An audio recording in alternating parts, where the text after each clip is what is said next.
All right. Hello again, adventurers, and welcome to another exciting Daily Vlog. This is Daily Vlog number 162, I think. Somewhere around there.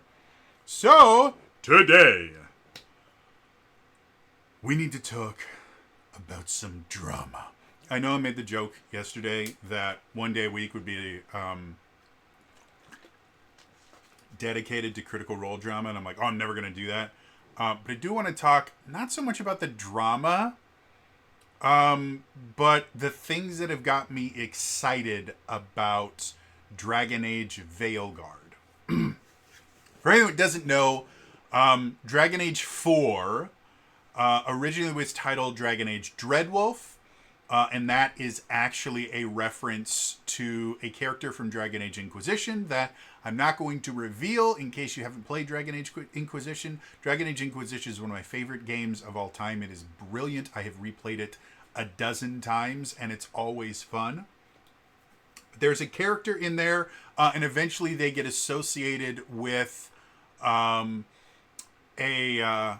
creature known as the Dreadwolf, which, if you're familiar with kind of Dragon Age lore, the elves have kind of their own pantheon of gods, and one of their deities is this character called the Dreadwolf, and they're not generally thought of as a nice deity. Let's put it that way. So, because of its close association with a character that appeared in Dragon Age Inquisition, and how the final DLC. Sorry, it feels like I have like a hair right there. The final DLC for Dragon Age Inquisition kind of set up a sequel, and had a lot to do with the idea of the Dreadwolf. A lot of people were getting really, really excited as we got closer and closer to the idea of a Dragon Age 4, because the Dragon Age games in general have been incredible, every single one. Even Dragon Age 2, that people claim was the worst one ever, it's nowhere near as bad as people paint it out to be. The problem with Dragon Age 2 is it was a sequel to Dragon Age, and Dragon Age is probably one of the greatest turn-based RPGs, or it's not turn-based, one of the greatest party-based RPGs that have ever been created. Particularly because so many of the choices that you made in Dragon Age Origins affected the outcome of the game. And in Dragon Age 2, the combat was changed to be significantly more action-oriented, where Dragon Age Origin was significantly more akin to like Baldur's Gate 1 or 2, where, yeah, technically you're controlling a party of 4 people, but you kind of click where you want them to move, and then you have to kind of switch between characters and stuff like that. It's not my favorite kind of RPG. That class of RPG used to just be referred to as CRPGs or computer RPGs. I think now I don't even know what they classify it as. I just call it like Baldur's Gate. 1 and 2 is what I call them. So anyway, Dragon Age 2 was a much more action-oriented RPG where you control a single character at a time, and different buttons make them perform different attacks and things like that. And then the other thing that people didn't like about Dragon Age 2 is it felt like your choices didn't matter as much, because you weren't really saving the world. You were dealing with a very, very insulated event that happens in a single city. Dragon Age 2 is effectively what I would call a city-based campaign. You technically you leave the city every so often, but it's extremely rare. The vast majority of everything you do in Dragon Age 2 happens all in the same city that, for the life of me, I can't remember the name of. Whereas Dragon Age Origin, you were going all over the country of Thedas. We get Dragon Age Inquisition, and it kind of marries the two. It's still very action-oriented, which I like. I actually prefer the combat in Dragon Age 2 over the combat in Dragon Age Origin, because, again, I just don't like that CRPG style of combat. Mostly because I used to really enjoy playing spellcasting characters, and invariably what would happen in, like, Baldur's Gate is I would cast Fireball so that it would only hit the enemies. But between the time I would tell the character to cast the Fireball and the time that the Fireball was actually cast, because that takes time, the rest of my characters would run into the middle where the Fireball was, and they would get blown up every single time. In Dragon Age Origins, you could turn off friendly fire, which was the only way I was ever able to play that game. So I like much more an action style Giga games in general. Dragon Age 3 still had kind of an action feeling to it. You still control a single character at a time. You can switch characters. You can make up. Your party always consists of 4 characters. Your character is called the Warden, and then 3 others out of a total character roster of 9 possible companions. And they were great. Yesterday, they revealed the trailer for Dragon Age Dreadwolf, and it's no longer called Dragon Age Dreadwolf. It's called Dragon Age... it's either Veilguard or The Veilguard. I'm going to look it up before I say the wrong thing. Dragon Age The Veilguard. And a few things about the trailer have made people very, very, very upset. Specifically, if you look at the official trailer page on YouTube, I've not looked at it recently. The last time I checked, it was sitting at something like 30,000 likes compared to like 120,000 dislikes. People do not like this trailer. And probably one of the biggest reasons why is the trailer itself. If you look at something like Dragon Age Origin, this is what everybody has been comparing it to. If you look at the trailer for Dragon Age Origin, which, by the way, the trailer for Dragon Age Origin had nothing to do. The one that everyone's showing to kind of compare to this new trailer had nothing to do with the actual gameplay of Dragon Age Origins. It looks nothing like Dragon Age Origins. It was just the trailer that they used to get you hooked on it. And if you look, my personal favorite trailer for Dragon Age, the Dragon Age 2 trailer, is badass. Hawk, the character that you play, comes in. He has this badass looking staff with a blade on the end and a cool little like ball at the top. Comes in and like kicks the shit out of a bunch of people. Gets into a fight with a really, really tough dude. And then when it looks like he's about to die, he goes, boom. And these giant hands just kind of appear and mimic what he does. And he rips the dude apart. It is badass as fuck. And it is nothing like the game itself. Has nothing to do with the game itself. You can't do that ability in the game. And that's something that Dragon Age trailers tend to do. They try to create hype. They don't try to mimic what the game is actually going to be like. I don't actually remember what the Dragon Age 3 trailer was. But I would assume it followed a similar scope. So that being said, people didn't like...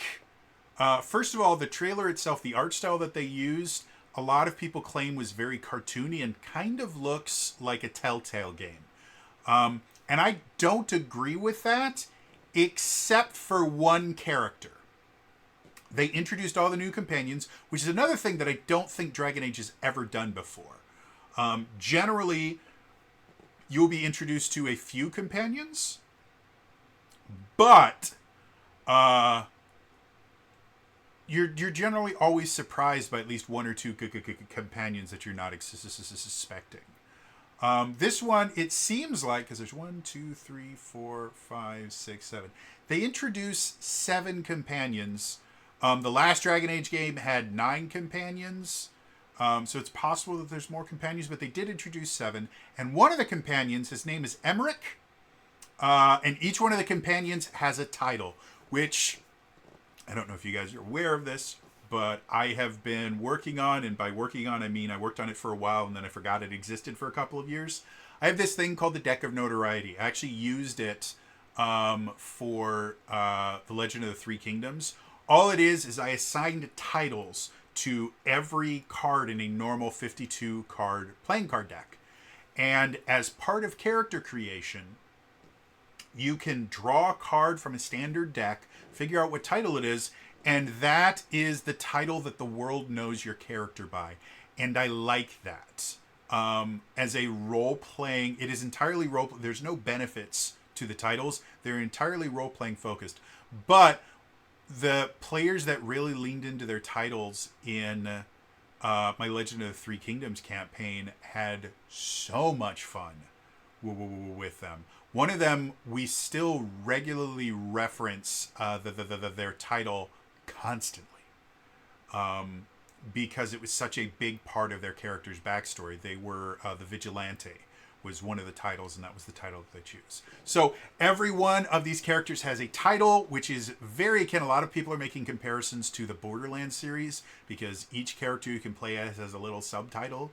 And so people are not happy about that because that's horrible and disgusting and horrible, despite the fact that Borderlands 2 is amazing and Borderlands, the pre-sequel, I personally think is the best of the Borderlands games. I love it.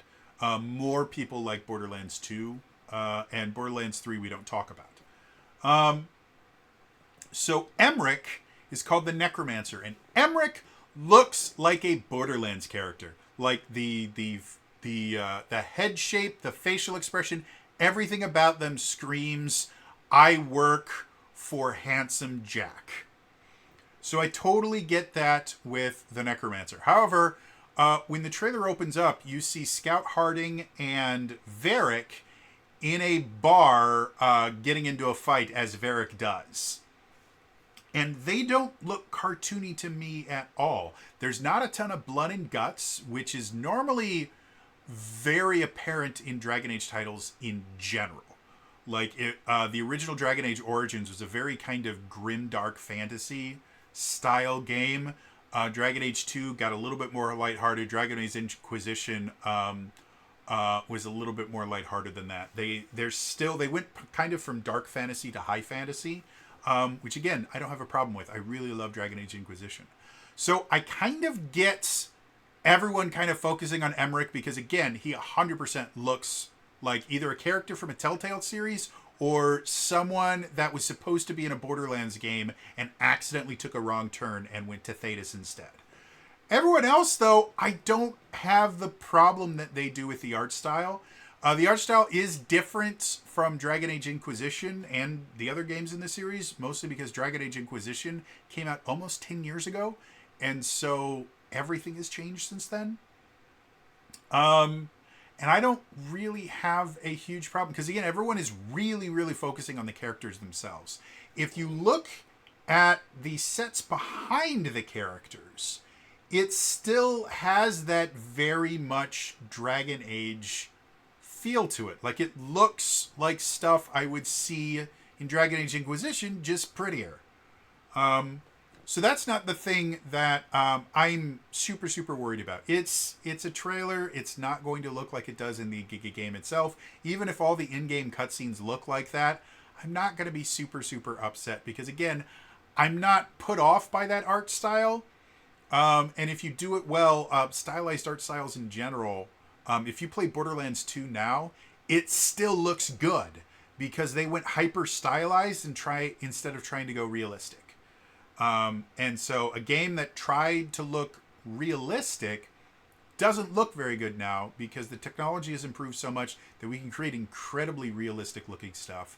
And the stuff that tried looking realistic just doesn't anymore. It looks blocky and dumb.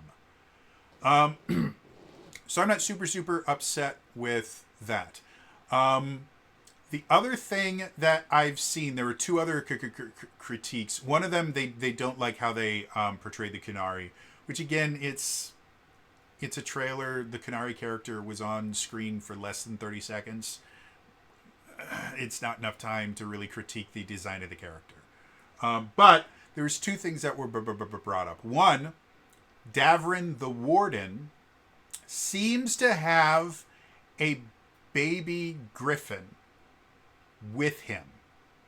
And lore-wise, griffin have been extinct since before Dragon Age Origins.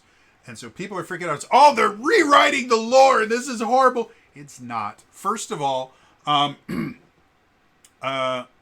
a more gameplay perspective, and if anyone doesn't know, the first tabletop RPG that I ever played, that I ever ran, was the Dragon Age RPG.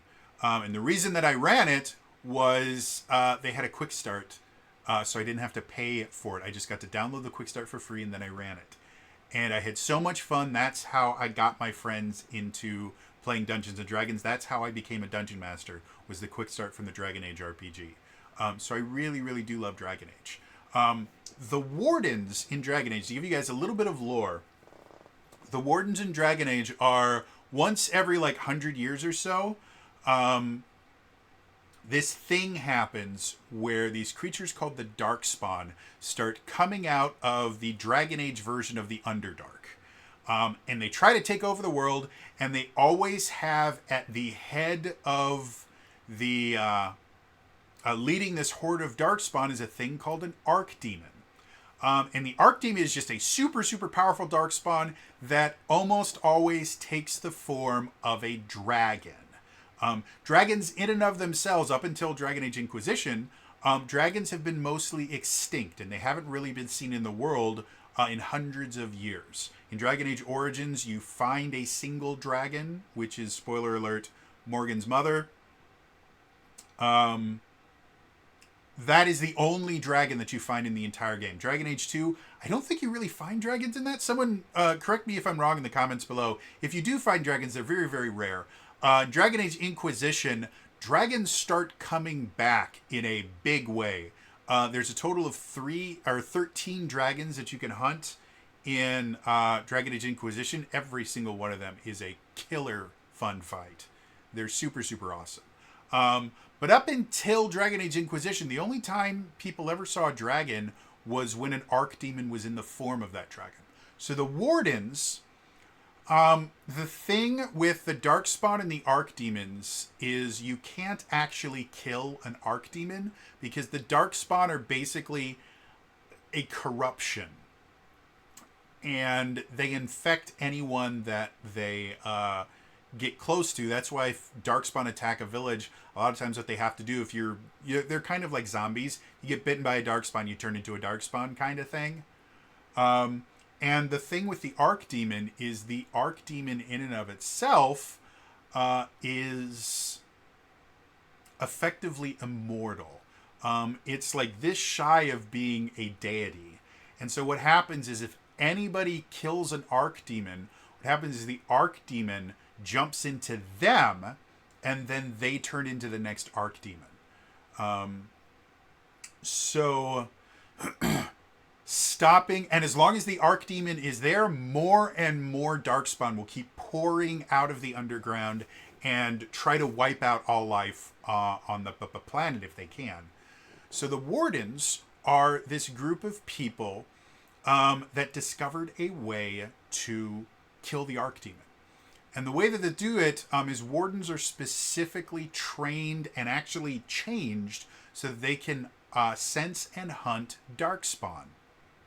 And the way that they do that, and you are a Warden in Dragon Age Origins, the way that they do that is they actually go through a ritual that taints them with the same stuff that the Darkspawn has. So they effectively are early Darkspawn. You know, they haven't hit the change yet. But instead of the Darkspawn taint kind of turning them into something evil, they use it to fuel a lot of their abilities. And so they kind of learn how to control it. And eventually what happens to all Darkspawn is they're constantly fighting this evil taint, and they will eventually lose. And once they start to feel that they're losing control, they go down into the underground, and they just go down there because the Darkspawn are always there. They just only come out during an Archdemon phase. So they'll go into the underground area that I can't remember what it's called off the top of my head, and basically just keep killing Darkspawn until they die. And that's how the end of Wardens go. So the wardens in and of themselves, and the reason they get that taint, the reason they can kill an archdemon, is when a warden kills the archdemon goes and possesses the warden, but because the warden is already tainted, they basically kill themselves, and because the archdemon is not able to possess them the correct way or something, I don't remember the exact explanation they gave in game, that just ends the archdemon. They're not able to jump to another body or anything like that. And so that's normally how archdemons are killed, is the wardens show up, they conscript people into service, and then they keep throwing wardens at them until they find an archdemon and one of them kills it. And the player character of the original Dragon Age Origins, you are the archdemon killer. Like, that's what you, again, spoiler alert, that's what you eventually become. So the fact that they're having a warden here, I like the idea of the wardens. I think it's such a cool concept. The wardens actually kind of were one of the tiny bits of inspiration, or one of the bits of inspiration that influenced my D&D class, the Blood Knight, that I released last October on the DM's Guild. It's basically about, it's this class that's basically built around the idea that you actually sever off a part of your soul to help give you power to do things with. That's kind of what the wardens do. They taint themselves with evil and darkness in order to be more effective darkness killers. If you've played Matt Mercer's Blood Hunter class for D&D 5th edition, very similar theme to the idea that they go through a ritual, or if you've ever played the Witcher games, Witchers are kind of in a similar thing. You go through a ritual that turns you kind of part monster, and you use that to kill monsters. So overall, I just love the idea of wardens in general. I think that's such a badass idea for a character, someone that kind of sacrifices part of themselves to become partially a monster so that they can kill the bigger monsters. I think that's super, super cool.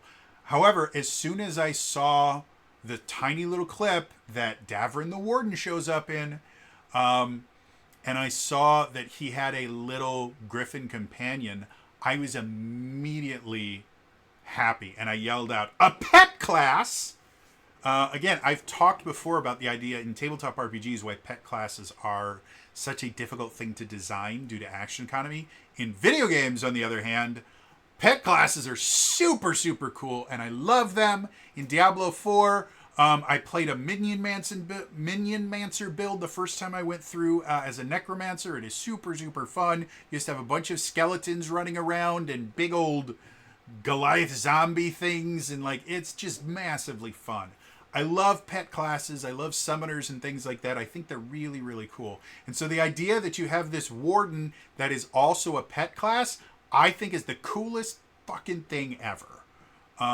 Lore be damned, I think from a gameplay perspective, it's going to be an interesting, or it has the possibility to be an interesting character to play.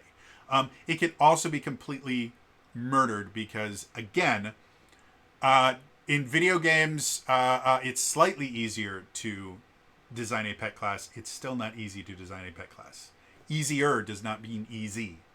And so, it's possible that either the Griffin will just be there as kind of a plucky little companion that doesn't really affect the Warden, and Davrin will just be kind of your standard sword and board Warden kind of thing. Or you get a Warden with a pet, which is badass. In Dragon Age Origins, one of the companions you can get is a dog. And it's the bestest companion ever, and you don't need to ever replace the doggo. Pupper is adorable. I can't remember what the dog's name is. I'm going to look it up now because I have all the companions listed here. What's his name? His name is just Dog. His name is Dog. Whatever you want to call a dog, that's his name. But he's a Mabari, which is basically a warhound. So it's a big dog. It's a big pupper, and he's a bestest boy. And the way that you get the dog is in the intro, tutorial section. You'll find the dog, and it'll be, sick. And if you do a side quest to save the dog, they become your companion later on. And if you don't, the dog dies and you're a horrible person and you should be ashamed of yourself because he's the bestest boy. So yeah, I'm not really upset about Davrin because again, I'm thinking from gameplay perspective. I like the idea of a warden, but a warden with a ward, I think is a really, really awesome character concept. And I think could be a lot of fun if it's built correctly. If it's built poorly, it really doesn't matter how cool the character design is. It's just not going to be fun to play. But BioWare used to make really amazing stuff. And I mean, like everybody hates on Mass Effect Andromeda because it's the worst thing ever. It wasn't. It's a fun game. I've played Mass Effect Andromeda. It's a lot of fun to play. The plot ain't great. And that's, again, Mass Effect Andromeda basically has the same problem that Dragon Age 2 had, where it was following up probably one of the greatest space-based RPGs that have ever been existed. The Mass Effect trilogy is just phenomenally well designed. The games play really well. The story is engaging. And again, your choices matter really hard. I can remember in Mass Effect 2, I didn't realize this, but you get a bunch of companions because that's what BioWare does with their games is you build your character, which can be whatever you want, then you get a bunch of companions that you can sleep with most of them. And that's how BioWare builds all their RPGs. And if you like that, that's perfectly fine. The romance stuff has just never been my thing. I will generally pick one companion to romance just because I'm that kind of guy. And I only want one person, but some of it gets really bad. It was one of the problems I had with Astarion in Baldur's Gate 3. Because there was a glitch in the first live version of Baldur's Gate 3 where there's a hidden stat that you don't know about in Baldur's Gate 3 that kind of shows your affection or their affection towards you. And so this hidden stat, you can't see it anywhere. It's in the coding somewhere. This hidden stat basically controls how aggressive they are in their flirting and stuff like that. And as you get closer to these companions, they start flirting with you more. And especially if you decide to start dating one of them or forming a relation with one of them, they become very overt in their flirting. Astarion had a glitch where their love stat or whatever it was maxed right at the beginning. So as soon as you start interacting with him, it's kind of like, oh, thank you for saving me from this bad place. Can I suck your dick? Like, it was instant. Like, you didn't do anything. It's, hey, I know we've just met and everything, but can we have really, really, like, amazing sex right now in front of the entire party? He was just massively horny. And it turned me off just crazy bad because it was so over the top that I hated it. So anyway, Mass Effect Andromeda was not a bad game. It had a weak plot, and compared to Mass Effect 3, the Mass Effect trilogy, they're not comparable. The Mass Effect trilogy had a great plot that didn't end super well in Mass Effect 3, but it could have been worse. And then Mass Effect Andromeda had just a meh plot. It wasn't horrible, but it wasn't great. The gameplay was fun, but there was tons of glitches and stuff like that, and so everybody treats Mass Effect Andromeda as if it was this horrible, disgusting thing. It wasn't. It's a fine game. I've played it recently. I replay it every so often because it's fun. My favorite thing to do in that game is go full biotic, and for your melee weapon, you take the Asari sword thing that lets you teleport, and I just become a teleporting ninja going around and cutting people up. It's massively fun, especially in a third-person shooter. It's massively fun to just teleport over to people, explode their heads, and then stab them. Super fun. So people are kind of saying, well, oh, this is going to be so horrible. Look at Mass Effect Andromeda. It was horrible. It's not going to be horrible. First of all, Mass Effect Andromeda was starting a brand new storyline. This is continuing a storyline that's been going for over a decade. Yeah, like I said, I think Davrin could be a very cool character. The other one that people are having an issue with is the character Bellara, whose title is The Veil Jumper. More lore about Dragon Age. In Dragon Age, specifically in the continents of Thedas and Feralis, I think that's what the other one is, two of the three continents we know, or not continents, two of the three countries that we know about in Dragon Age. You have Thedas, you have the other one, and then you have the Tevinter Empire, and the Tevinter Empire are always the bad guys. But the other two countries, their mages are required to belong to this thing called a circle. And the reason why is the way that magic works in Dragon Age is, in order to be able to cast magic, you have to connect to this alternate dimension called the Fade. And basically what the Fade is it's kind of like the Feywild in D&D, where it's this hyper magic place, but it is inhabited by what everybody in the prime material plane, in the regular world, call demons. And what they are is they're spirits that live in the Fade, but tend to exemplify one of the 7 deadly sins. You have sloth demons, rage demons, lust demons, stuff like that. And so part of being a mage is you have to kind of interact with the Fade in order to be able to cast your magic. And anytime you do that, there's always a chance casting magic attracts demons. And demons normally can't really exist in the real world unless they possess a mage. And if you become possessed with a demon, you are what's called an abomination. Because the demon takes over, you become extremely powerful, but you are now controlled by a demon. And again, generally the demons that take them over are one of the 7 deadly sins. They're bad. And so abominations have done horrible things. So now all mages live in these things called circles, and they are watched over by a group called the Templar. And the Templar are mage killers. Their entire job is, if they see a mage go out of line, they kill them. That is the only thing they do. They watch over the mages. It was actually a really big plot point in Dragon Age 2, is when the mages start going, wait a minute, maybe we don't want our executioners living next to us and constantly following us around. Maybe we don't need guard dogs. How does that sound? And the Templars, of course, being the rational people they are, they went, fuck you, die! So, and that brings us to what's called the Veil. The Veil is the barrier between the Fade and the real world. And in Dragon Age Inquisition, it broke. It broke massively. There's a thing that happens at the beginning of Dragon Age Inquisition. The Veil breaks and there's this giant crack in the sky.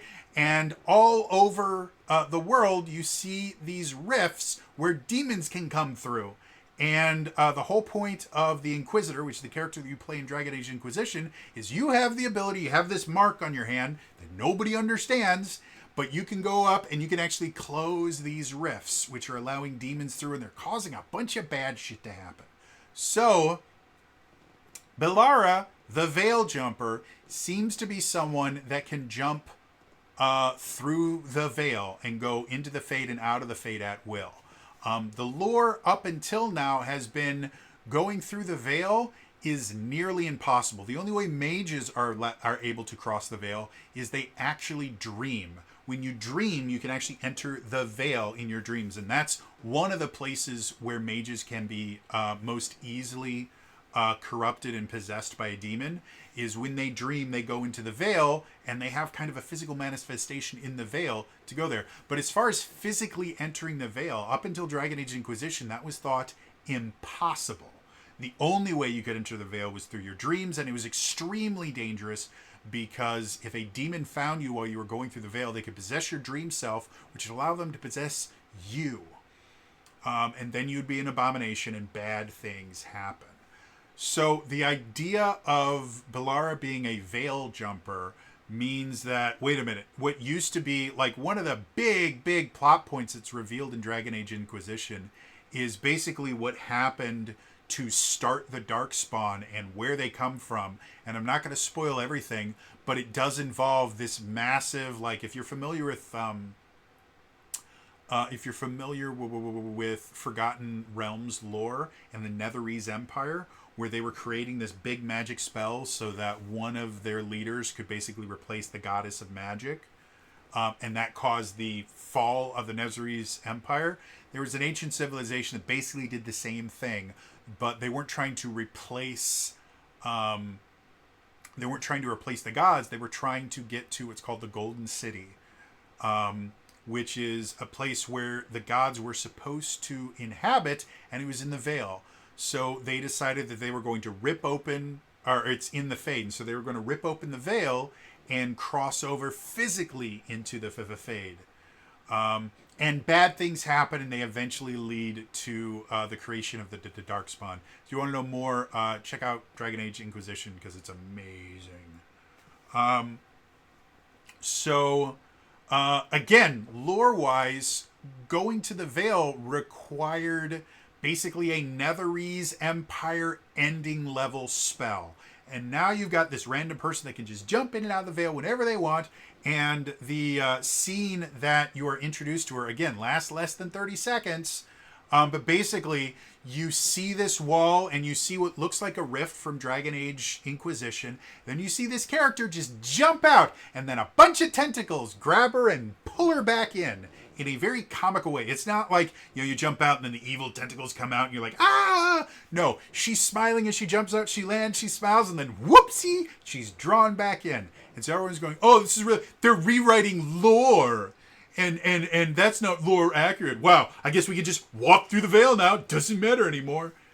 And that's not true. Again, after Dragon Age Inquisition, the point of Dragon Age Inquisition is you try to repair the Vale. And if you beat the game, I feel really bad about this. I've beaten the game like half a dozen times, but it was all I've never actually done the, I think it's called the Trespassers DLC, which is the final DLC. It's the one that sets up the sequel. So I don't actually know what happens in the Trespassers DLC. Shh. That being said, the whole point of Dragon Age Inquisition is you try to fix the Vale. However, the knowledge is out. You can breach the Vale. And it happens actually a couple different times in Dragon Age Inquisition.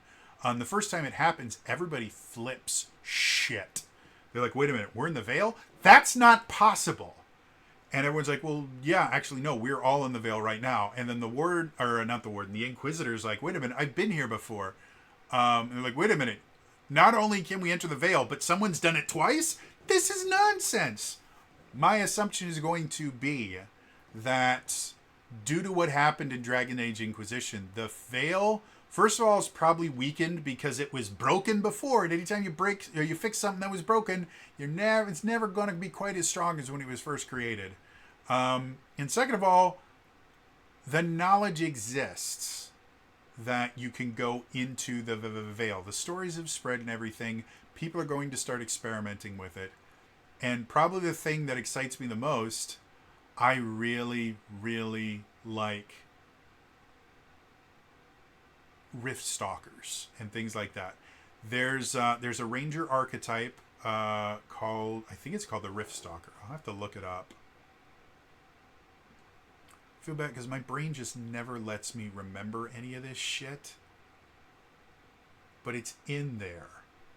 And I know, what is it? Horizon Walker, that's what it's called. So Horizon Walker Ranger. I'm actually currently playing a Horizon Walker Ranger in a D&D campaign because I just love the idea of a Horizon Walker. And it's basically someone this is the one I'm thinking of, right? Yeah, Horizon Walker. That can detect portals between different planes and stuff like that, and uses that to their advantage. I love that archetype. I think it is the coolest thing ever. Way back in the before times, back when WoW was really, really big and everybody was coming out with their WoW killers, there was a game that came out called Rift. Thank you, phone.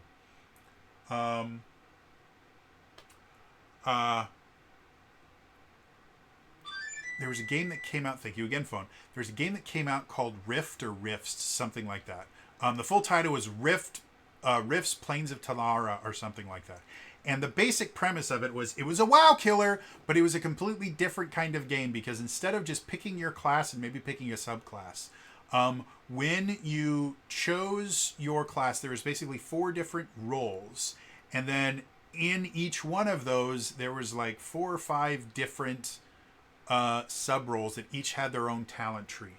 So the way that you created your character was you would pick 3 of the available roles and you could mix and match the talents that you got in each one of them. You created these really interesting customizable characters. Basically, each character was 3 different subclasses shoved together. And it was super, super cool. But that wasn't the coolest thing about Rifts. In Rifts, as you were leveling in any area, a rift could form. And basically what it was one of the elemental planes would just start bleeding into yours. And creatures from that plane would start spilling out, and anyone nearby, any of the players nearby, could all come together and try and close the rift. And it was massively fun. The game itself is still running right now. It's technically free to play. It's not great. It is a relic of its time, but the idea behind the rifts and everything like that was so interesting because now kind of world events in RPGs are relatively common. Guild Wars 2 has them. I think World of Warcraft World of Warcraft has stuff like that. I think they're mostly endgame stuff, but they have things that just happen where a bunch of players can kind of come together and do something to help each other complete a task. And then Final Fantasy XIV, since A Realm Reborn, has had their kind of group stuff that just randomly happens throughout the world. So it's become significantly more common nowadays in MMOs.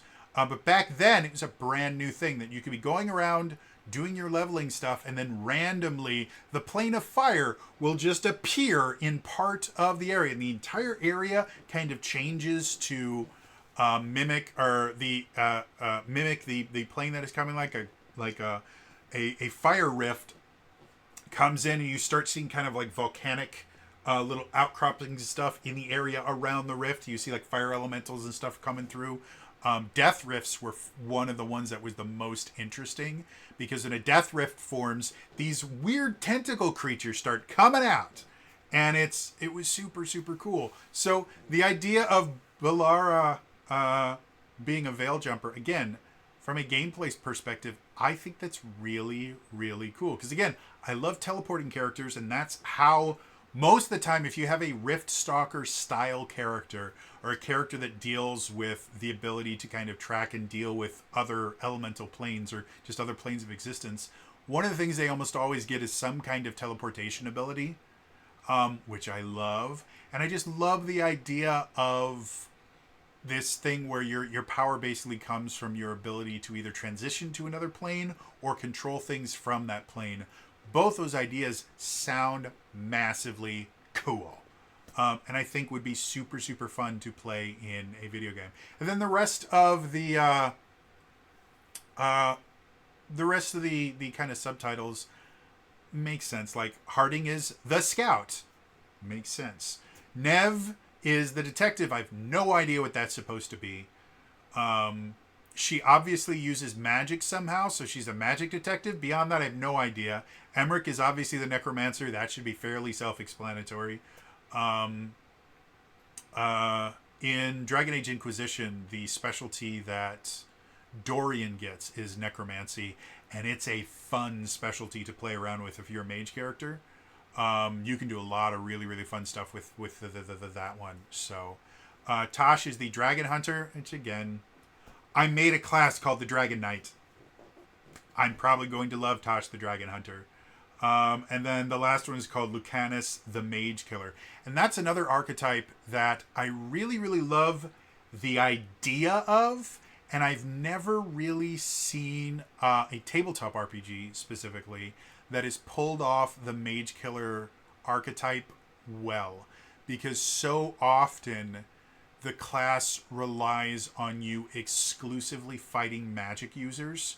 And especially at low levels, magic users, if we're talking about like D&D or something like that, at low level, magic users can decimate a low-level party. Because all they need is an area of effect attack, and they can wipe out half the party in one hit. As you get higher and higher, magic users start becoming more and more common enemies that you face. But until you have counterspell, you really don't have a good counter to magic using characters other than me go up, me kill. And so there is a feat you can take in D&D 5th edition that it's like Mage Hunter or something like that, and it gives you bonuses to fighting wizards, but it just doesn't feel like enough, and it's not a fun thing to play. It basically gives them a bunch of disadvantages and some stuff, but other than that, it's really not that useful, and it's only effective if you are fighting a magic user, generally a magic user that is using concentration-based spells. If the magic user you're fighting is never concentrating in anything, half the use of that feat is gone. So I like the idea, especially when you think about the world of Dragon Age and everything that's changed over the last game about how mages are dealt with. It used to be, again, in those two places, all mages belong to a circle, and the purpose of a circle is so that all the mages are in the same place, and it makes it easier for the Templar to kill them if bad things happen.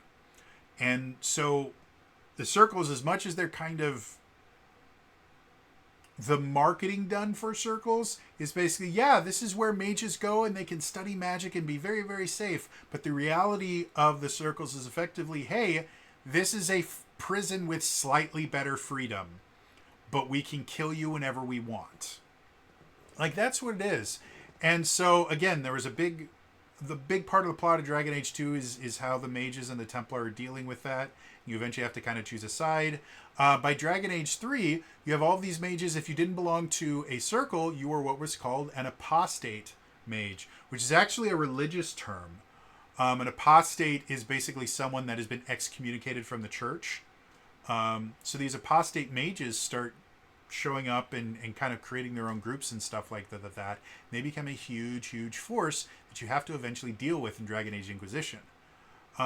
So now, depending on what they decide is the canon ending to Dragon Age Inquisition, now you have to deal with the fallout of mages no longer having the vast majority of mages no longer basically being under the yoke of the Templar, who again were effectively mage hunters and mage killers. So I'm interested to see if Lucanus is effectively the evolution of the Templar, where now that because again the reason they were called Templar and everything is they were guards. They didn't have to go out and find mages. There were still, like, Templars still hunted apostates and stuff like that, but for the most part they lived in circles with mages so they could kill them faster. Now that there's a large portion of mages that are living free from circles, I'm wondering if the mage killer, Lucanus, is basically the natural evolution of what the Templar became, because they can no longer just... It used to be if you didn't join a circle, apostates had to flee. It wasn't like, oh, we're going to excommunicate you. No, apostates were on the run. If you refused to join a circle, they either killed you or they made you...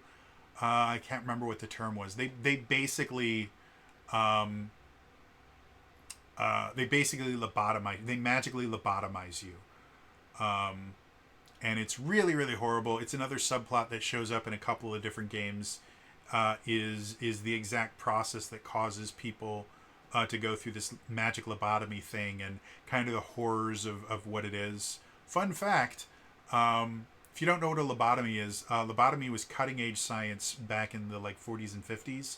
And basically it was used on people with mental disabilities as a way to cure them. And the way that you cured them is you severed the connection between the left half and right half of their brain. You literally sliced their brain in half in the front. It is now seen as an abomination of medicine. It is not used at all by anyone because of just how horrific It is that you would sit there and intentionally cause brain damage to people, and the side effects were horrible. But the thing that made it so popular was you became very, very calm afterwards. Sometimes you were so calm you were a vegetable. But yeah, apparently causing permanent brain damage and cutting into a healthy brain is bad. Fun fact: the person that developed um, or didn't develop it, but he developed a version of it. The one that was most widely used, they take an ice pick and actually go through your eye socket, and they hammer it in, and then they do this to move the ice pick up and down to make sure that it severed that thing. Really brutal, disgusting thing that happened to mentally disabled people. He got the Nobel Prize in medicine for that in the 50s. He still has it. They have never rescinded the Nobel Prize for medicine for him basically abusing and permanently destroying the brains of hundreds, if not thousands, of mentally ill people just because they didn't like that they were more difficult to deal with than other people. So, anyway, I'm interested to find out if Lucanus is a Templar, if they are. Because another thing I could definitely see happening, the Templar have taken huge, huge blows to their reputation after everybody found out exactly what the circles were and were not. Because again, marketing for the circles was very different than what they actually were. And so they are no longer held in the esteem that they used to be by the end of Dragon Age Inquisition, especially due to some of the plot points, depending on which side you decide to go with in Dragon Age Inquisition. Their reputation gets fucked. So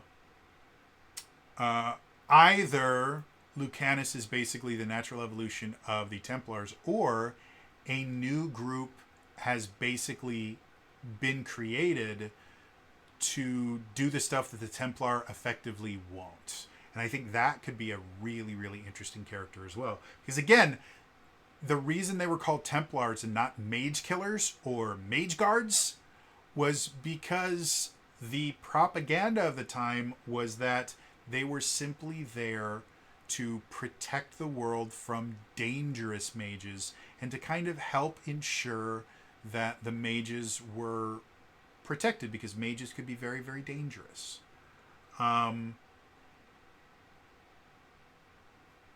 What they actually were, again, were basically walking executioners, judge, jury, and executioners that lived with the people that they were getting ready to kill. And so I could very much see that after the Templars effectively get disgraced in Dragon Age 2 and then in Dragon Age 3, I could definitely see a new group arising going, hey, listen, if you're not going to take care of these people, we will. And whether they are officially sanctioned by some government or they're just a rogue organization that calls themselves mage killers, either way, that could be an amazingly cool character to play. One of the specializations you can get for the warrior in Dragon Age Inquisition is you can become a Templar, and it's actually a really fun playstyle because you get all these abilities because magic users are everywhere in Dragon Age Inquisition. You get all these abilities that work like super well against anyone that uses magic. You can eventually specialize yourself to the point where all of your abilities that work on magic users also work effectively well on demons because they're connected. And so you become a demon slaying mage killer hybrid thing, and it's a super, super fun specialization to take. So yeah, overall, a lot of people were turned off by the trailer. I am 100% not in that group. I was super, super pumped about the trailer. It looks really cool. The characters that they introduced, other than Emmerich, who definitely took a wrong turn in Albuquerque and meant to go to the Atlas Corporation. So other than Emmerich, and I'm also not just I'm not a fan of your kind of traditional necromancer. Like I said, in Diablo 4, I've played a necromancer, but they get a big sword and like they're massively fun. As far as like just being a character that like raises deads and stuff like that, it's not as much fun for me. So Emmerich the Necromancer, I'm not as sold on them. But Darvin the Warden looks super, super cool, and I'm interested to see if they are a pet class or they just have a plucky companion. The Veil Jumper Belara, again, I love shit like that. I think it's super, super cool, and I want to see how they write it into the lore. And then the Mage Killer, again, the Mage Killer is really, really tickling my fancy right now. I think that is probably the coolest character in my personal opinion, just because, again, I'm theorizing on the backstory and how they might exist. I'm not thinking so much about the mechanics of the Mage Killer. Because, again, a lot of times if you are playing a Mage Killer archetype, it's just not as much fun. Because you're really good at getting mages, and then everything else you just suck. And so the only time you feel good is if you're fighting mages. That generally hasn't... Because, again, they've had Mage Killer archetypes in every Dragon Age.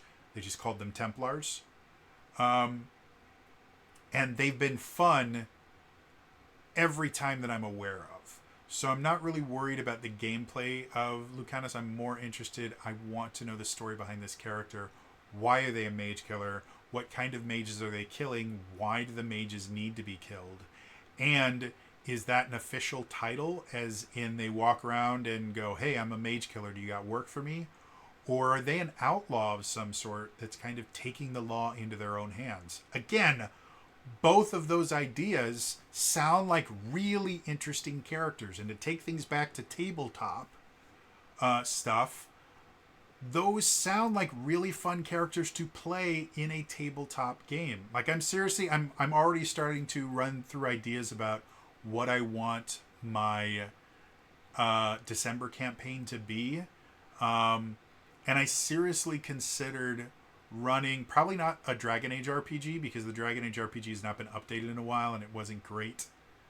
I mean, it was good for a first run, but the underlying system beneath it is called the Fantasy Age system. And they just released a second edition of the Fantasy Age system that kind of cleans up a few of the things that just weren't great about the original Fantasy Age system, which is what powers Dragon Age, the Dragon Age RPG. So I'm definitely considering, because the new Dragon Age game drops, I think in October is what the trailer said. Don't quote me on that, but I think it said in October. That'll mean that it'll still be fresh in everybody's minds. I've got a lot of friends that are massively into Dragon Age, so I might be able to consider, or I might be able to get them to consider doing the game with me if I go, hey, we're gonna play Dragon Age. We're gonna use the second edition version of the Fantasy Age system, but it's all gonna be set in Dragon Age. I'll come up with my own story to run in the Dragon Age world, but the world itself, the world of Dragon Age, is so lore rich and interesting, and all this stuff just looks massively fun, like crazy fun and cool and interesting. And man, I'm excited. Tomorrow, I think at like 10 in the morning here, they're doing a gameplay reveal. They revealed 24 seconds of gameplay on Twitter already. And the 24 seconds of gameplay showed you nothing. Like, legitimately showed you nothing but the end of a cutscene and them walking. That's all they showed you. It shows you a single button prompt to interact with someone on the ground as they're walking past them. That's all. But a ton of people went, oh, after seeing the gameplay trailer preview, like, I'm not as worried about it anymore. So to me, that to me makes it seem like the people that were the most upset were just upset at the kind of cartoon visuals and the art style. And again, it was a trailer, and trailers for Dragon Age games are never representative of what the game is actually like. And a lot of times they don't even look the same. So when they saw that the kind of dark fantasy vibe of Dragon Age was still there for 24 seconds, a lot of people went, oh, so we're not turning this into another Borderlands game. It's going to be Dragon Age. And I was never worried that this is going to turn into Borderlands. BioWare has made mistakes, lots of them, but they seem to be righting their ship slowly but surely. They seem to be righting their ship. So we'll see what happens after the gameplay reveal tomorrow. I think we'll have a much better idea of how the game is going to play. I hope it stays with the kind of action combat that happened in Dragon Age 3, because I thought the combat system in Dragon Age 3 or in Inquisition was massively fun. I still enjoy playing it. I don't want them to go back to the weird CRPG style controls. I've never enjoyed that. We have to control 4 characters simultaneously in real time. I think that's dumb. But we'll see. Gameplay reveal is tomorrow. I hope you guys are kind of excited about this. Like I said, I'm seriously considering running a Dragon Age, even if the game sucks. Maybe my December campaign will just be a way to make up for how bad Dragon Age the Veilguard was. Who knows? I will have plenty of time to have played through the entirety of it and have my own opinion on it if I decide to go that route. But yeah, for anyone that gets to the end, other than the Fantasy Age system, which is, again, it was created for the Dragon Age RPG. The Dragon Age RPG was the first Age system game, and then they came up with generic versions of it, Fantasy Age, and they also have Modern Age. And Modern Age powers things like the Expanse RPG, and a few other ones that have been reviewed relatively well. So, if you guys wanted me to run a Dragon Age tabletop RPG, or if you wanted to run a Dragon Age tabletop RPG and you weren't going to use the Age system, what system do you think would work well for a Dragon Age game? Not a Dragon Age style game, but an actual Dragon Age game. We're going to use the lore. We're going to do everything we can to keep the classes relatively similar. What system would you use to do that? And anything, if as much as I'm not a fan of Pathfinder 2nd Edition, if you want to spend, a paragraph describing how Pathfinder 2nd Edition is the perfect